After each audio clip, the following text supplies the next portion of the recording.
अस्सलाम वालेकुम। आज हम बनाने लगे हैं कीमा भरे करेले, जिसके लिए मैंने 2 किलो करेले लिए हैं। उनको मैंने छील लिया है और हमने 1 किलो कीमा लिया है। उसके अंदर 1 टेबलस्पून भरकर पिसी लाल मिर्च,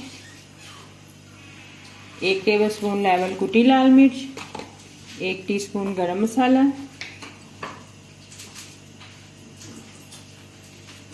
और 2 टेबलस्पून भरकर आप सूखा धनिया और जीरा कुटा हुआ डाल दें। 1 टीस्पून लेवल नमक का डाल दें। नमक को आप अपने टेस्ट के मुताबिक कम या ज़्यादा कर सकते हैं। और 1 टेबलस्पून भरकर पिसी लाल मिर्च का डाल दें।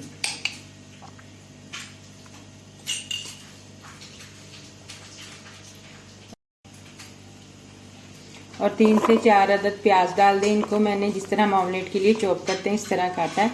ये 3 अदद मीडियम साइज से थोड़े बड़े प्याज थे। अगर मीडियम हो तो आप 4 डाल दें। अब इन तमाम चीज़ों को आप अच्छी तरह मिक्स कर लें। मैंने सब्ज़ धनिया भी थोड़ा सा डाल दिया, 3 से 4 टेबलस्पून। आप भी इसके अंदर इसको डालकर अच्छी तरह मिक्स कर लें। मैंने तमाम मसाले को अच्छी तरह मिक्स करके इसको 10 से 15 मिनट के लिए रख दिया था, ताकि कीमे में अच्छी तरह मसाला रच जाए। मैंने ये 2 किलो करेले लिए थे, उनके ऊपर से तमाम छिलका तार कर उसको नमक लगा के 3 से 4 घंटे के लिए रख दिया था। फिर अच्छी तरह वॉश कर लिया और कपड़े में अच्छी तरह डाल के खुश करके अब इसके अंदर मसाला भर के तो हम इसके ऊपर धागा लपेट देंगे।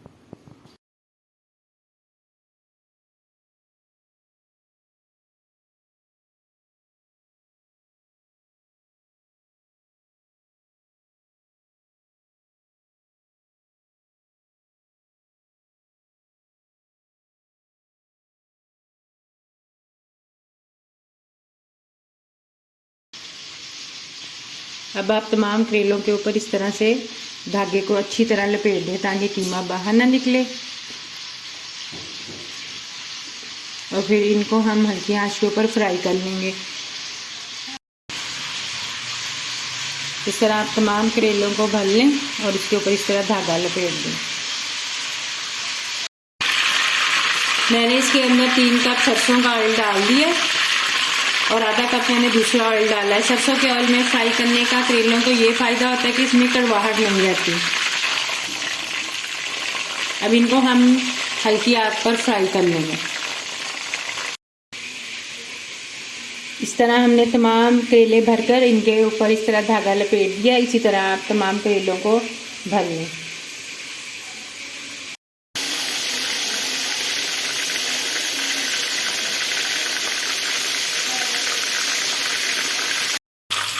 ये हमारे ये करेले फ्राई हो चुके, अब हम इन्हें निकालने लगे। मैंने वही 1 कप ऑयल डाला है जिसमें हमने फ्राई किया था। उसमें 4 से 5 ऑमलेट कटी प्याज डाल दें। इसका अब हम मसाला बनाएंगे। मसाला आप अपने हिसाब से कर सकते हैं, इसमें चाहे तो मजीद प्याज भी डाल सकते हैं। हमारा प्याज अब हो चुका है, थोड़ा सा लाइट गोल्डन की तरफ ये जाने लगा है।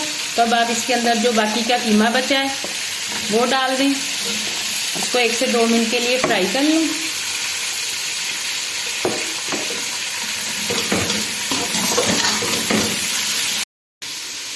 सात से 8 अदर टमाटर लिए मैंने मीडियम साइज के, उनको काट लिया है।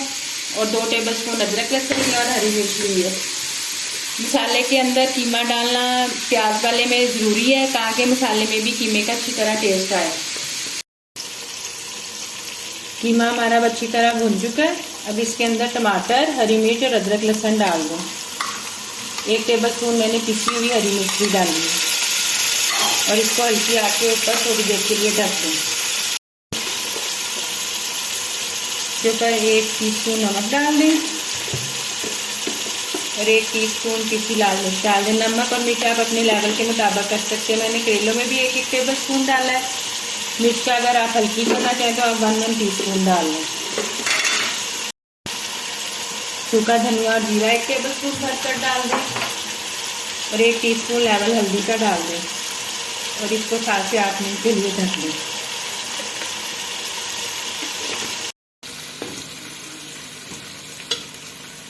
मैंने मसाला अब अच्छी तरह भून लिया है। इसके अंदर हमने कीमा शामिल किया था प्याज में और टमाटर हमारे बिल्कुल मैश हो चुके हैं। और मैंने तमाम मसाले डाल दिए थे। अब 1 टीस्पून मैंने इसके अंदर गरम मसाला डाला है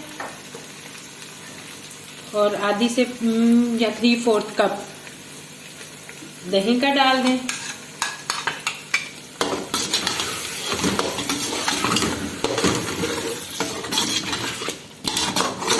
अगर दही ज्यादा खट्टा हो तो आधा ही डालें, अगर ना खट्टा हो तो फिर आप इसको 3/4 कप पे कर सकते हैं। और अब इसके अंदर साथ ही अपने फ्राई किए हुए करेले डाल दें।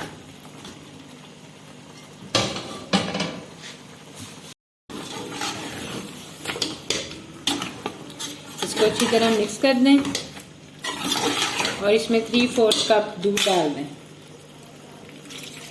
और ये पकना शुरू हो जाए तो इसको हल्की आंच करके, दम से थोड़ी तेज हो, बस थोड़ा फ्लेम करके इसको हल्की आंच के ऊपर कम से कम 25 से 30 मिनट के लिए दम दें।